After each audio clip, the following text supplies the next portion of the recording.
Hello and welcome to a new tutorial from Grandstream Networks. Today we're going to talk about Wi-Fi roaming and how to optimize the roaming experience of wireless clients. As you might know, roaming is a wireless feature that allows wireless clients to remain connected to the same wireless network while moving across a facility with multiple access points.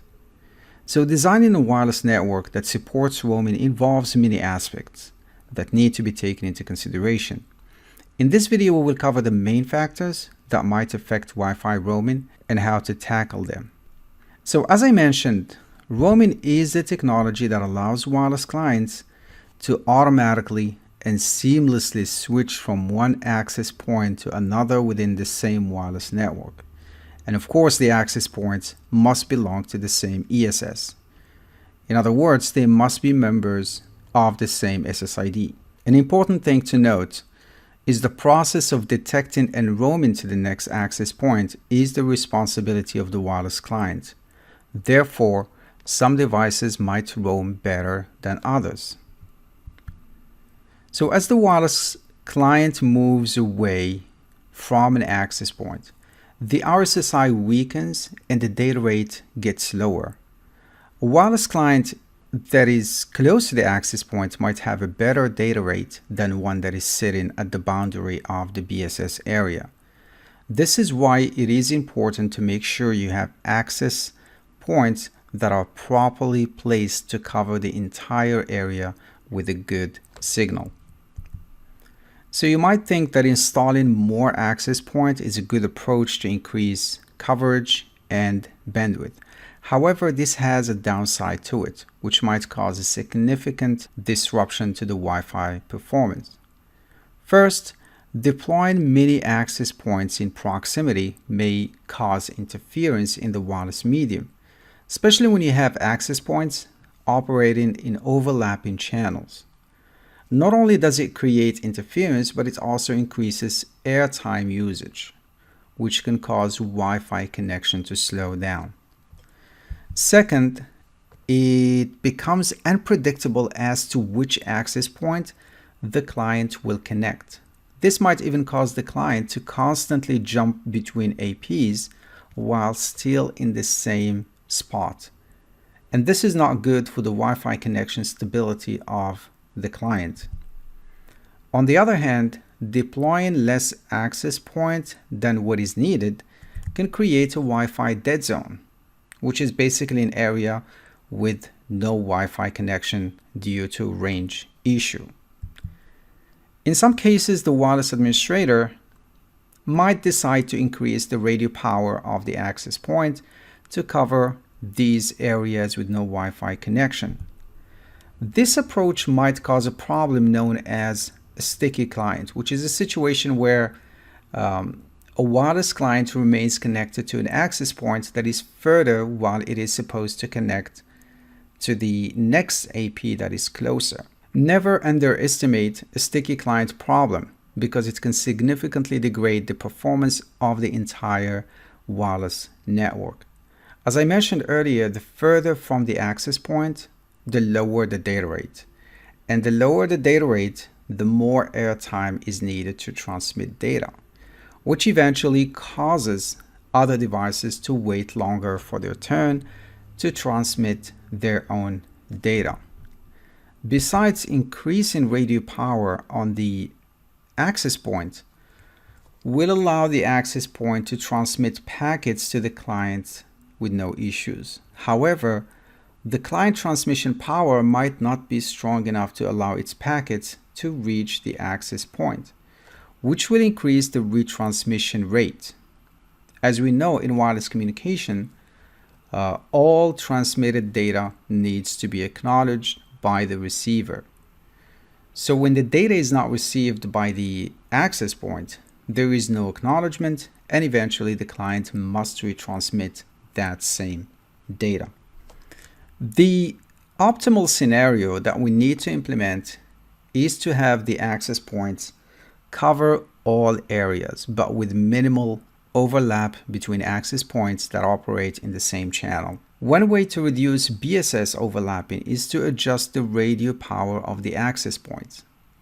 For instance, When you have a facility with multiple access points deployed in proximity, lowering the radio power is inevitable, and this can mitigate the sticky client problem.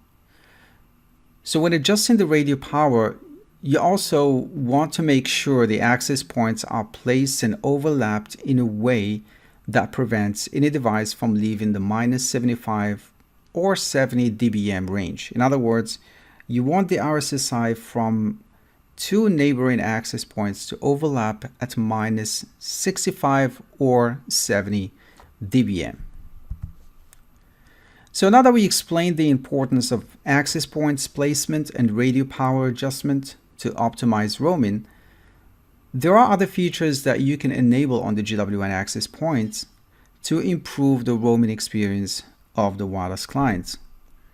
GWN access points support voice enterprise feature, which is designed to reduce the time needed for a device to roam from one GWN AP to another. It is based on the wireless standards 802.11k, R, and V. This is particularly useful for delay-sensitive applications such as voice and video. Before we dive into the functionality of voice enterprise, let's first explain how devices roam between APs so we can understand how voice enterprise helps in that process. The client decision to roam occurs when it moves further from the AP, and the signal strength gets weaker. Most wireless devices use RSSI to decide when to roam to the next AP. In some cases, as we saw in one of the previous slides, the signal strength might be acceptable, but the transmission failure rate is high because the transmitted frame by the client is too weak to be received by the access point, which causes the client to retry transmitting the same frame multiple times. In such a case, the client might decide to start probing an AP with a better connection. SNR, or signal-to-noise ratio, is another factor used by the device algorithm to decide when to roam. So the roaming decision is dependent on the client driver and the built-in algorithm it uses for roaming. So when the client finally decides to roam, it sends out a probe request to identify the next AP, and based on the probe responses that it receives from an AP or multiple APs, it then selects which access point to roam to. And this is followed by the authentication and association messages exchange. So the process of disconnecting from an existing AP before connecting to the next AP results in a period of time where the client has no Wi-Fi access. And this is where voice enterprise feature comes in handy. This feature is built on the three standards 802.11k, R, and V. When you enable voice enterprise on the GWN access points, you improve the Wi-Fi experience of mobile clients by reducing the time needed for roaming. First, let's take a look at 802.11k. The main purpose of this standard is to help mobile clients to learn about the neighboring access point. Basically, the client sends a neighbor report request to the existing AP, and the latter collects information about the APs in the same ESS and sends it to the client as the neighbor report response. A useful piece of information provided in that response is the list of neighboring APs and the channels they are on, which reduces the need for the mobile client to scan all channels. In other words, 802.11k reduces the time required for roaming by allowing the mobile client to anticipate which AP it should roam to and which channel it should probe. The next standard that is part of voice enterprise is 802.11r, which is used to help mobile clients authenticate more quickly. So when enabled, access points will sync PMK or pairwise master key for the wireless client, so when it decides to roam to the next AP, it doesn't need to perform the complete authentication process, which eventually reduces the time needed for roaming. The third standard is 802.11v, which also makes wireless clients more aware of their wireless network. When enabled, the access point and the wireless client use BSS transition messages exchange to learn about the neighboring AP's load. This is a useful feature for load balancing. For instance, a wireless client might use the load information of neighboring APs to decide which access point has less load to roam to. An important thing to keep in mind is that Voice Enterprise works only with wireless devices that support these standards. So if your device doesn't support these standards, Voice Enterprise will not take effect during the wireless connection of the client. To demonstrate where and how to configure the settings related to roaming, I will log into my GWN.cloud account and show you some settings that you need to adjust to optimize your roaming. So now I'm logged into my GWN.cloud account, and the access points are available under access points. Then we're going to go to the configuration, and then we can pick one of the access points. So during the presentation, we talked about adjusting the radio power of the access point. So if you go to the configuration access point, the radio power adjustment is available for both 2.4 and 5 gigahertz. So it is important to keep in mind that the coverage range of 2.4 and 5 gigahertz are different.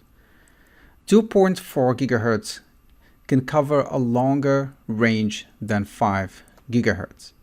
So when you have multiple access points, as I mentioned during the presentation, deployed in close proximity, it is inevitable to come here and change those parameters from the system parameters, depending on where each access point is located. So when it says use radio settings, the radio settings are available under radio settings right here, and by default they are using high. So if you need to adjust that one to low, and the radio power for 5, you can keep it, for example, to medium, because 2.4 travels longer than 5 gigahertz. So we want to adjust them in a way that when we reach the boundary of the BSS, we get the same value, like minus 65 or minus dBm. So for this case, I'm going to set the 2.4 to low and the 5 gigahertz to medium. Another setting that I did not mention during the presentation, which is band steering. Band steering is good for stationary wireless clients. For mobile devices, sometimes it might cause the wireless clients to take longer to roam. And the reason it does this, because during the roaming process, the clients, they might scan, for example, 2.4 gigahertz, while the access point is set to use 5 gigahertz priority. One thing to do when you want to use band steering with mobile devices is, if you decide to use 5 gigahertz in priority for band steering, you can go to the wireless client and configure them to only use 5 gigahertz. So when they try to connect to the access point, they will only use 5 gigahertz, which is used as a priority. So these are just a few settings that you can enable at the access point configuration page. Next, we go to the SSID, and this is where we enable Voice Enterprise. So when you create your own SSID and you decide whether to use a pre-shared key or 802.1x, which is a radius server, the Voice Enterprise feature is available under Advanced Settings. And once you select this option, as you can see, the 3 of them are selected. You can also choose one without the other. So in case you want to just enable 802.11r to speed up the authentication process, you can just enable R. In case you just want to use 802.11k so that the wireless clients get information about the neighboring access points and the channels they are using, you can just set 802.11k. So again, it's up to the wireless administrator to decide which ones to use. Remember, these settings, they only work with wireless devices that support these 3 standards. Thank you very much for watching. I hope you enjoyed this video. Leave us a comment below if you have a request for any future videos. And don't forget to subscribe to our YouTube channel to keep up to date with all our videos. Have a great day, and I'll see you in the next video.